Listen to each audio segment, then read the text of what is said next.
샬롬, 오늘도 주님 안에서 평안하십시오. 말씀을 주야로 묵상하는 시간, 주요스 모닝입니다. 오늘 본문은 욥기 7장 11절에서 21절입니다. 엘리바스에 대한 욥의 반론이 이어지면서 욥의 항변이 엘리바스에게서 하나님께로 옮겨지기 시작합니다. 사람에게 쏟아내던 하소연을 그치고 하나님께 쏟아내는 기도로 영적 치환 현상이 이루어진 것입니다. 결국 우리가 쏟아내야 될 그 자리는 사람이 아니라 하나님께 아뢰는 기도의 자리인 것을 보여줍니다. 욥이 아픔 때문에 말하며 괴로움 때문에 불평하고 또한 하나님께 나아가는데 그 모습이 비록 정제되지 않은 감정과 격정의 언어들이지만 이것을 불경스러운 언어로만 치부할 수 없는 것은 하나님께 쏟아 놓았다는 것입니다. 마치 기도의 여인 한나가 엘리 제사장 눈에는 술 취한 여자처럼 보였고 다윗 또한 시편에서 여러 가지 격정적인 감정적인 언어들을 쏟아내는 것을 우리가 볼 수 있는데 여기서 깨닫는 게 있습니다.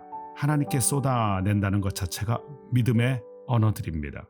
중요한 건 하나님께 쏟아내야 깨끗이 비워진다는 것입니다. 대개 우리는 사람들에게 쏟아붓기 마련인데 시원한 것 같지만 시끄러워집니다.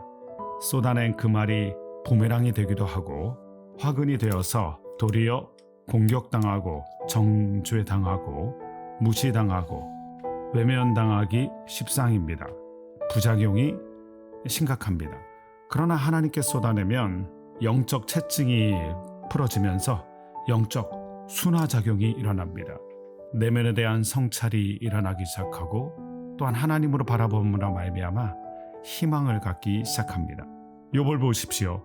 12절 말씀에 주께서 어찌하여 나를 지키시나이까. 고통의 한복판에서도 여전히 하나님께서 욥의 곁을 지키고 계신다는 고백이 나왔습니다. 자신의 비통한 상황 때문에 하나님께 상심이 되었지만 변심하지 않았던 것입니다.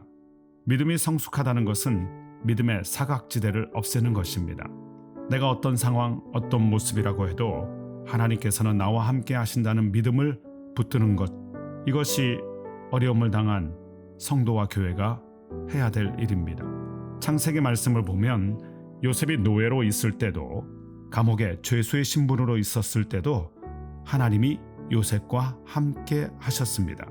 다윗은 광야 굴 속에 있을 때 아무도 찾아오지 않았던 그 막막한 시간에도 새벽을 깨우며 하나님을 찾았습니다. 믿음의 사각지대를 없앴던 것입니다.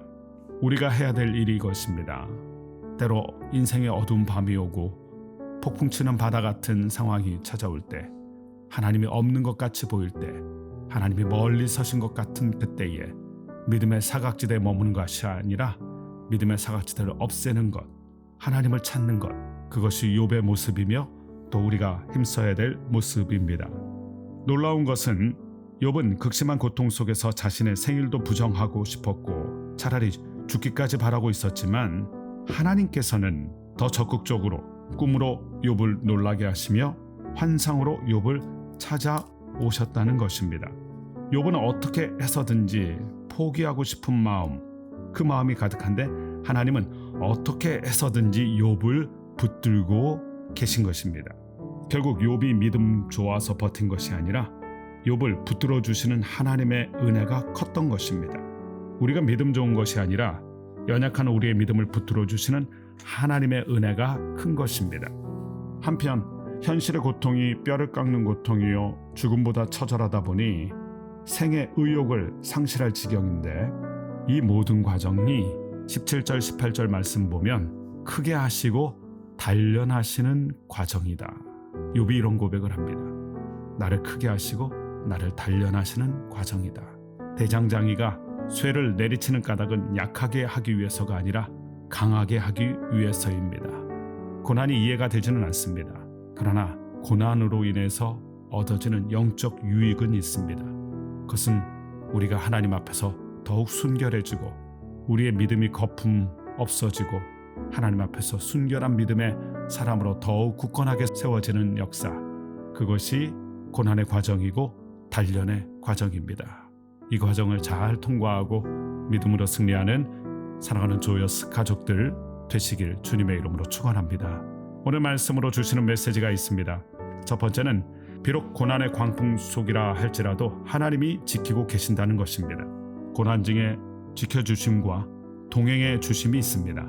그러므로 믿음의 사각지대를 없어야 됩니다. 주님은 안 계신 것이 아니라 우리 곁에 계십니다.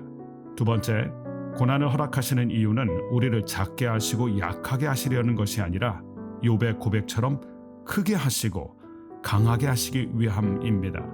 바람이 강할수록 연줄을 풀어야 연이 끊어지지 않듯이 시련의 바람이 강할수록 계속해서 믿음의 고백을 주님께 계속해서 드려야 합니다. 기도를 계속 드려야 합니다.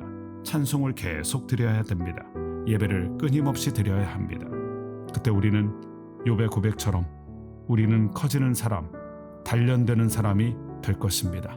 이 축복이 저와 여러분 가운데 함께 하시길 주님의 이름으로 축복합니다. 기도하겠습니다. 하나님 아버지, 욥이 하나님께 쏟아내는 것을 봅니다. 사람에게 쏟아내던 그 입술을 그치고 하나님을 찾는 그 믿음의 언어들, 기도들, 이것이 우리 가운데 회복되게 하여 주옵소서. 하나님, 욥이 하나님을 의심할 때도 하나님은 더 적극적으로 꿈에서 환상으로 욥을 찾아오셨습니다. 욥이 믿음 좋았던 게 아니라 욥의 믿음을 붙들어 주시는 하나님의 은혜가 컸던 것입니다. 그 은혜를 우리 가운데 허락하여 주옵소서. 하나님, 욥의 고백처럼 이 모든 과정은 크게 하시고 단련하시는 과정입니다. 우리가 작아지고 약해지는 것이 아니라 커지고 단련되는 과정인 것을 깨달아 이 과정 믿음으로 잘 통과하는 사랑하는 성도와 교회가 되게 하여 주옵소서. 예수님의 이름으로 기도드립니다. 아멘.